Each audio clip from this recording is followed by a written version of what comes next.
예, 안녕하십니까.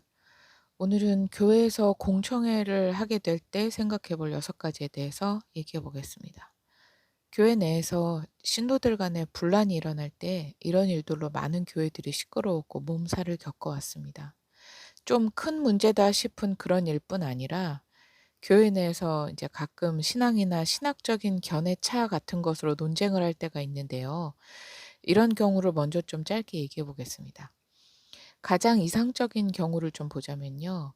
성경이 물론 가장 근본적인 근간이 됩니다만 우리는 성경과 성경을 정리해 놓은 교리를 바탕으로 한 표준 신앙 고백서, 그러니까 우리 신앙 고백의 표준인 웨스트민스터 신앙 고백서를 바탕으로 합의를 도출할 수 있습니다.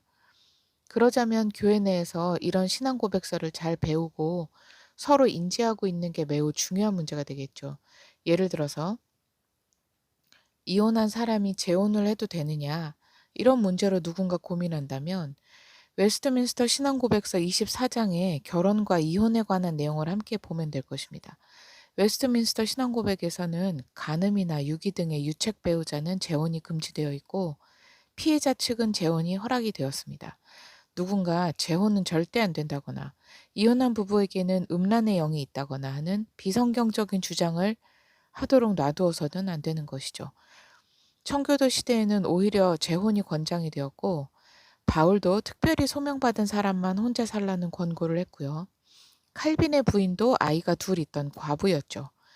이렇게 어떤 사안에 대해 이견이 있을 때는 신앙고백서가 이렇게 얘기하고 있으니 이것에 따르자라고 할 수 있는 것입니다. 개인의 어떤 사사로운 의견이 아니라요. 이제 두 번째, 교인들 간의 교리나 신학적인 논쟁이 아니라 진짜 어떤 다른 문제가 있다. 그럴 때는 교회 내 질서에 따르면 될 것입니다. 예를 들어서 담임 목사님께 물어서 정리할 수 있는 것은 그렇게 하면 되고, 외민 표준 신앙 고백서나 교회 내 합의한 원칙이 있다면 그걸 놓고 합의를 도출해 볼 수도 있겠죠. 그러나 범죄에 해당하는 문제라면 담임 목사님과 중직이나 당회에서 결정하게 해야 할 것입니다. 물론 요즘에는 교회 결정이나 치리에 따르지 않는 교인들이 많습니다. 초대교회나 청교도 시대만 해도 교회의 치리에 순복하는 것이 당연하였지만 그때는 다른 그 선택지도 없었고요. 요즘은 그냥 다른 교회 가버리면 되기 때문에 이제 교회 내에서도 교인을 한 사람 잃을 것이냐 말 것이냐 그것이 더 고민이 될 수도 있습니다. 그러나 사람은 몰라도 하나님은 죄책을 물으실 것입니다. 만약 옳은 결정을 하지 않고 사람의 낯을 먼저 보아 하나님의 뜻과 의와 질서대로 행하지 않는 교회라면 그 교회에 물으실 것이고, 교회는 올바르게 판단하고 치리도 했는데 그 교인이 순복하지 않는다면 그에게 물으시겠죠. 우리는 모든 일을 하나님 앞에서 하는 심정으로 선한 양심과 하나님의 뜻에 맞게 하기 위해 노력해야 될 것입니다. 이런 교회 내 문제에 관련해서 대표적인 성경 구절로는 마태복음 18장 15절로 17절 말씀이 있습니다. 내 형제가 죄를 범하거든 가서 너와 그 사람과만 상대하여 권고하라. 만일 들으면 내가 내 형제를 얻은 것이요. 만일 듣지 않거든 한두 사람을 데리고 가서 두세 증인의 입으로 말마다 확증하게 하라.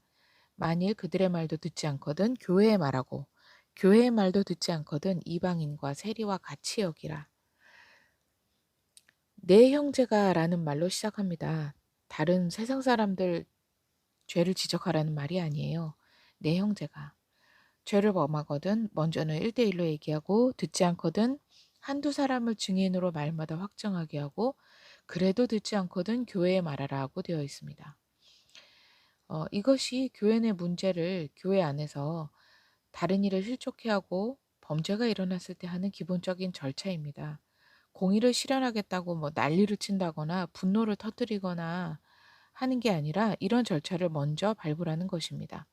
그런데 문제는 담임 목사의 문제라거나 교회 안에서 해결할 수 없을 경우입니다. 보통은 그럴 때 노회에 얘기해서 중재나 해결을 요청합니다. 교회 사람들이 더 신경 쓸 필요도 없습니다. 노회에서 경고나 치리가 주어지면 담임 목사님은 반드시 그것을 교회 전체에 알리고 순복하게 됩니다. 그리고 이전의 문제에서 돌이키게 되겠죠. 그런데 노예도 없고 교회 내에서 기능할 수 있는 다른 기관이나 기능이 없거나 교인들에게 알리고 판단받거나 투표를 위해 공청회를 하게 될 수도 있습니다. 그래서 오늘은 이 공청회에 관한 얘기를 좀 해볼까 합니다. 정식의 공청회는 노회나 교단에 알려 제3자의 자격 있는 목회자가 배석을 한 가운데 중립의 사회자가 사회를 보면서 양측의 입장과 논박을 중재해 가면서 해야 합니다. 그렇다면 공청회는 어떻게 준비를 하면 좋을까요? 저도 지난번 Q교회에서 공청회를 하게 되면서 그냥 사실만 있는 그대로 밝혀지면 다 될 거다라고 생각을 했습니다. 그런데 막상 공청회가 시작을 하니 사실도 있는 그대로 밝혀지는 게 쉽지가 않더라고요. 저는 이제 그때 이를 후회를 하는 게 있는데요. 바로 전략 없이 무작정 나갔다는 것입니다. 그냥 하나님 안에서 우리가 형제이니 사실을 밝히는데 서로 주력하고 결론은 비슷할 거다라고 생각했던 것입니다. 그때 비대위 측에서는 그날 참석을 거부하자는 의견이 많았습니다. 아마 갑작스러운 공청회에 아무 준비 없이 임한다는 모종의 불안감이 있었던 것 같습니다. 목사 측에서 하자고 했기 때문에 뭔가 꿍꿍이가 있을 거다라는 의견도 있었고요. 그래서 그날 비대위에서는 3명이 참석을 했는데요. 무슨 일이 일어날지 모르는 불안감을 안고 저도 갔습니다. 교회를 들어서고 제가 처음 접한 것은 황당하게도 저와 재정 집사님을 음해하는 유인물이었습니다. 그 유인물에는 목사님의 작은 잘못을 침소봉대하여 교회를 분열시키는 일을 멈추라, 뭐 그런 말이 쓰여 있었고요. 그것을 공청회에 온 사람들에게 돌리고 있었습니다. 목사를 앞에 두고 비대위 사람들은 신학적인 견지에서 사실 확인적인 측면에서 질문을 하였고, 사실은 피해자의 진술에 의존을 하고 있었던 게 사실이었습니다. 그런데 피해자는 피해자 나름대로 공개적인 자리다 보니 말을 잘 못하더라고요. 사실을 적나라하게 얘기하기에는 본인의 입이 더 부끄러웠을지도 모르겠습니다. 그리고 피해자가 적나라하게 얘기하지 않고 대충 얼버무리면서 입을 다무니 비대위 사람들도 면전에서 당사자들 앞에서 이런저런 얘기를 적나라하게 꺼내기가 힘들어지더군요. 예를 들면 음란한 어떤 얘기들을 했다, 이런 말들을 하고 어떤 행위를 했다 하고 제대로 묘사를 해야 하는데, 이제 자기 일이다 보니까 상담 중에 음담패설에 해당하는 질문들도 수위가 높은 말들 뭐 이렇게 얘기를 하고, 성기를 압박하며 안수기도를 하는데 다음 날은 더 압박이 세지고, 이런 얘기도 자세하게 해야 하는데 그냥 수위가 자꾸 높아져서 이런 말로 짧게 하고 지나가니까 귀 기울여 듣지 않으면 무슨 말인지 잘 모를 수도 있겠더라고요. 보통 말을 할 때 여러 번 말하고 강조하고 하는 이유가, 이게 듣는 사람은 말하는 사람과 마음이 같지 않거든요. 한 번 말하면 무슨 말인지 모를 수 있기 때문에 여러 번 말하고 강조해서 말하고 그런 거 아닙니까? 또 하나는 사람을 너무 궁지에 몰면 안 되겠다는 그런 생각도 좀 있었습니다. 그 가해자를 좀 안쓰럽게 생각하는 마음이 있었던 거죠.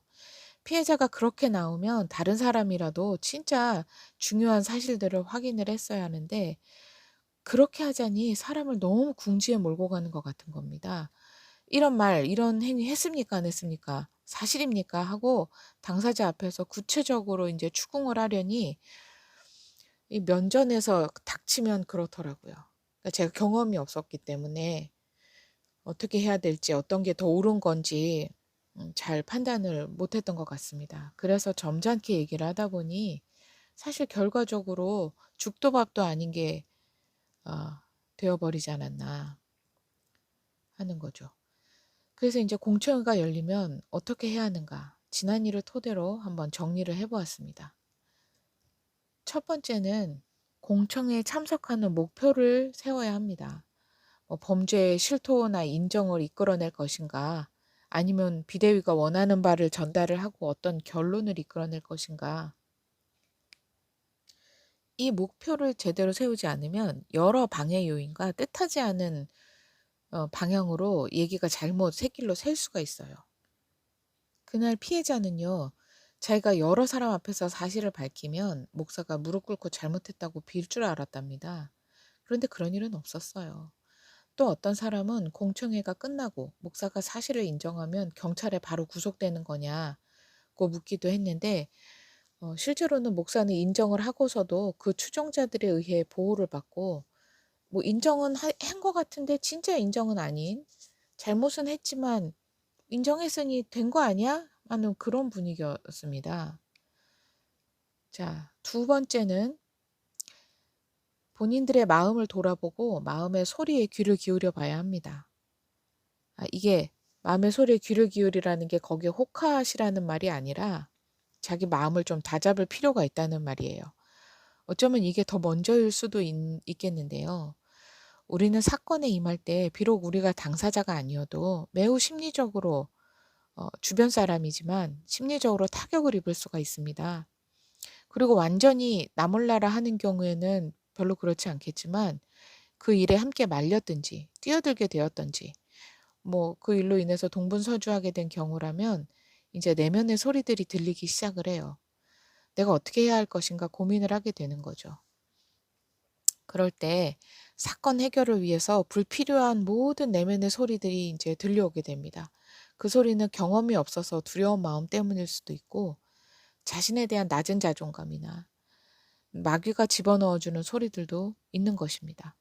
그런 소리들을 배제하고 진실과 진리에 입각하여 일을 해결해야 하는 어떤 책임의식이 필요하다고 할까요?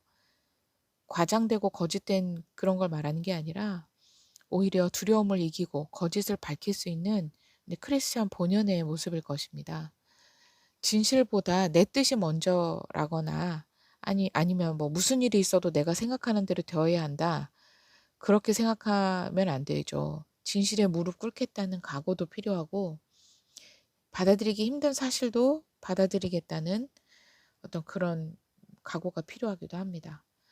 그런 사건 속에서 하나님이 내게 말씀하시고자 하는 것을 찾는 것도 매우 중요합니다. 이 마음의 준비가 되지 않으면 사건 내내 굉장히 마음이 힘들 수가 있고 지치게 됩니다. 내일도 아닌데 내가 왜 이 고생이냐 하는 생각이 또 나를 괴롭힐 수가 있고요. 우리 교회 일이면 내일인 거죠. 누구는 앞장서고 누구는 스피커를 하고 누군가는 그냥 함께하는 것만으로도 힘이 됩니다. 그것조차도 내면의 소리와 싸울 필요가 있습니다. 그 함께하는 것만도 쉬운 일이 아니더라고요.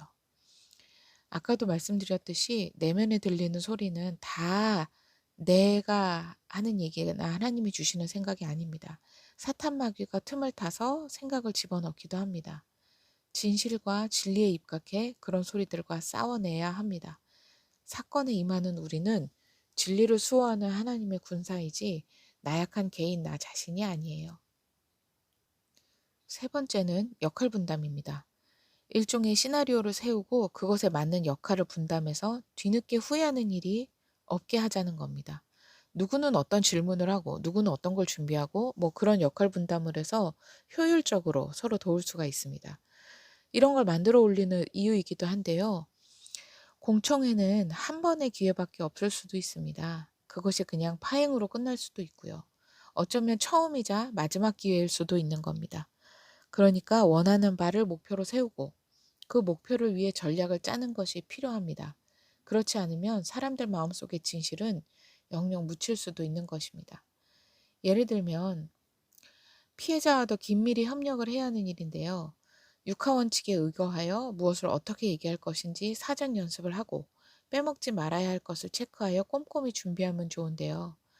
피해자나 사건 당사자와 사전 얘기가 힘들거나 제대로 잘 하지 못하는 경우를 할지라도 대략적인 이야기의 기둥을 세우고 얘기할 포인트를 잘 정리해서 빼놓지 않도록 준비하는 게 필요합니다. 그렇게 준비를 하다 보면 상대방의 공격 포인트도 대략 예상하여 준비할 수가 있는 것입니다. Q교회의 경우에 비대위 사람들은 참석을 하느냐 마냐부터 의견 일치가 안 돼서 참석한 3명만 독자적으로 이제 하게 된 건데요. 교회 일이라 일단 마음이 너무 참담했기 때문에 사전에 만나서 함께 준비하고 계획하고 뭐 이런 거 자체가 하기가 힘든 상황이었습니다. 그런 거 있잖아요. 왠지 모든 걸 그냥 하나님께 맡겨버리고 나는 아무것도 안 하는 게 맞는 것 같은 그런 기분 말입니다. 그런데 뒤돌아보니 아니었어요. 우리는 매사 성실하게 그리고 악을 허용하지 않도록 철저하게 준비하는 게 필요한 겁니다. 결과는 하나님께 맡기되 준비는 철저히 하는 것이죠. 그것이 필요합니다. 그래서 네 번째는 예상 시나리오를 짜고 방해 요인들에 대처하는 것입니다.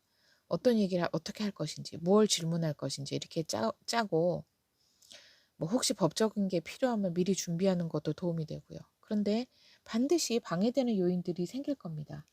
논지에 벗어나는 질문이나 말을 하는 사람이 있거나 생뚱맞은 시비를 걸거나 인신공격을 하거나 흥분하게 만드는 그런 일들이 있을 수가 있습니다. 그럴 때 목표한 바를 잃지 않고 주의를 기울일 수 있도록 해야 하는데 이제 같은 편 사람들은 되도록 같이 함께 하는 게 좋겠죠. 변화되는 상황에 긴밀히 대처를 할 수 있도록 말입니다. 또 역할에 따라서 스피커 역할을 맡지 않은 사람은 다른 곳에 앉아서 상황을 이제 다른 각도로 지켜볼 수도 있습니다. 다섯 번째는 불법적인 일을 하여 역공의 단초를 제공하는 경우가 없게 해야 된다.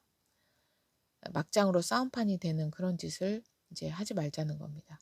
예를 들면 상대편을 공격하는 유인물이나 아직 결론이 나지 않은 일을 퍼뜨리는 전단지 등을 만드는 일을 하는 경우가 있는데요. 이 일을 알려야겠어 하는 마음에 유인물을 만들어서 그렇게 돌리거나 하는 짓은 자칫 법적으로 문제가 될 수 있습니다. 명예훼손이나 모욕죄로 기소될 수 있는 그런 이제 요건을 갖추게 되는 거죠. 명예훼손이나 모욕죄는 공공성, 공연성이 가장 관건인데요. 만약에 1대1로 욕을 퍼부었다면 그것은 범죄로 성립되지가 않을 수가 있어요. 명예훼손이나 모욕죄로 기소를 할 수가 없어요. 다른 사람, 듣는 사람이 없다면. 그러나 유인물을 만들어서 사람들에게 돌렸다거나 현수막을 만들어 걸었다거나 하면 공연성이 성립되기 때문에 법적으로 걸 수가 있는 거예요. 또한 그 유인물을 상대방이 가져가지 못하게 길을 막는다거나 강제로 뺏으려 한다거나 하는 행위는 법률상 감금 및 강요 행위에 해당하는 범죄입니다.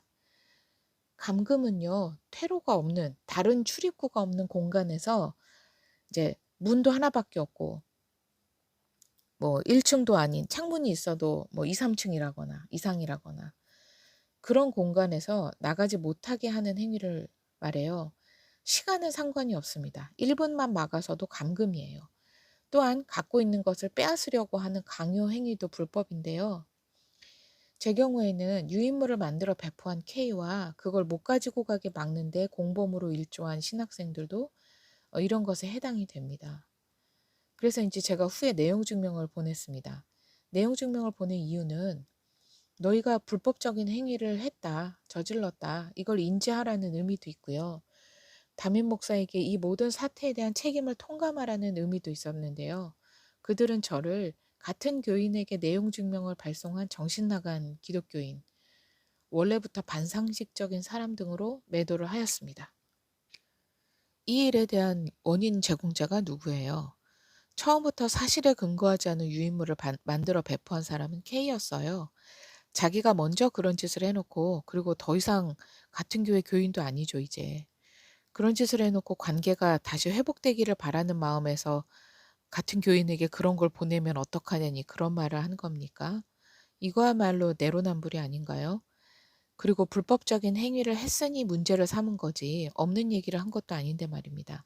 누가 반상식적인지 모르겠는데 말이죠. 여섯 번째는 공청회 과정은 녹음을 하여 기록을 남기라는 것입니다. 나중에 법적으로 다투게 될 때 증거 자료를 확보할 수 있기도 하고 당시에는 깨닫지 못했던 것을 다시 들으면서 알게 되는 경우도 있기 때문입니다. 그리고 공청회에 오지 않은 다른 사람에게도 당시의 증언과 상황을 생생하게 전달할 수 있기도 하죠. 녹음을 할 때는 핸드폰이 절전 모드로 되어 있으면 안 됩니다. 잠깐 녹음하다가 자동으로 꺼져버려요. 핸드폰 메모리가 너무 꽉 차 있어도 안 되겠죠. 핸드폰 배터리 상태는 절전 모드가 아닌 노멀한 상태, 뭐 최적화 상태나 고성능 상태 그런 걸로 두시고 사진이나 동영상 등 핸드폰 메모리를 많이 차지하고 있는 것들이 많으면 뭐 클라우드에 옮겨 놓거나 해서 미리 메모리를 좀 비워두시는 것도 필요합니다. 이 두 가지는 모두 녹음이 필요한 경우에 필수적으로 사전에 미리 준비하셔야 될 일이고요. 이야기를 마무리하도록 하겠습니다. 교회 문제에서 우리는 우리가 이기는 게 목적이 아니라 마땅히 되어져야 될 일을 수행을 하고 어떤 식으로든지 우리 입장을 정리를 해야 되기 때문에 그때그때 상황에 따라서 기도하면서 하나님의 뜻을 찾으면서 객관적인 답을 도출해 가면서 하는 게 맞다고 생각을 합니다. 재미있는 것은요. 잘못한 게 없는 사람은 여기저기 물어보기도 하고 알아보기도 하고 답을 찾기 위해 애를 씁니다. 그런데 잘못한 쪽은 자기들끼리 뭉쳐요. 외부의 해결 방법을 알아보거나 물어보거나 객관적인 답을 찾기 위해 그런 걸 하지 않습니다. 왜일까요? 그들은 무엇이 잘못인지 압니다. 모르지 않아요. 몰라서 그쪽에 있는 게 아닌 거죠. 알지만 진실보다 더 중요한 것을 붙잡고 있는 것입니다. 또 한 부류는 사실을 왜곡해 전달해 들은 경우입니다. 사실을 제대로 모르면 바른 판단 자체를 할 수가 없겠죠.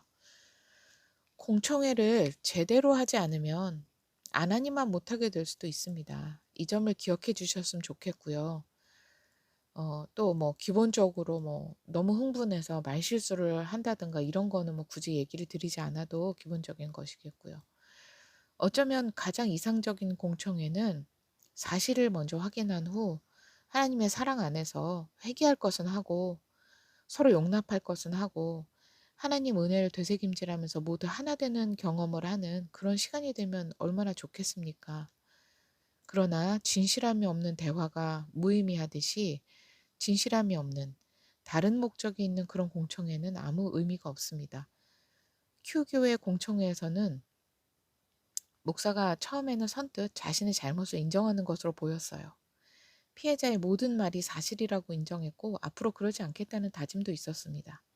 그러나 죄에 대한 책임을 지는 것은 아무것도 없었어요. 고작 한다는 말이 앞으로 안수는 절대로 하지 않을 것이며 아니 여성 성도와 상담 자체를 하지 않겠다고 하였습니다. 그게 회개라는 거예요. 교회적으로 왜 문제를 삼느냐며 적반하장으로 화를 냈을 뿐 아니라 다른 교인들의 잘못을 모두 까발려도 되겠느냐며 자신도 그냥 그런 성도의 한 사람으로 봐달라 하더군요. 그럼 설교를 하지 말아야죠. 강대상에서 내려와야 맞는 것 아닙니까? 피해자는 있는데 아무도 책임지지 않는다면 그것이 하나님의 뜻일까요? 마치겠습니다.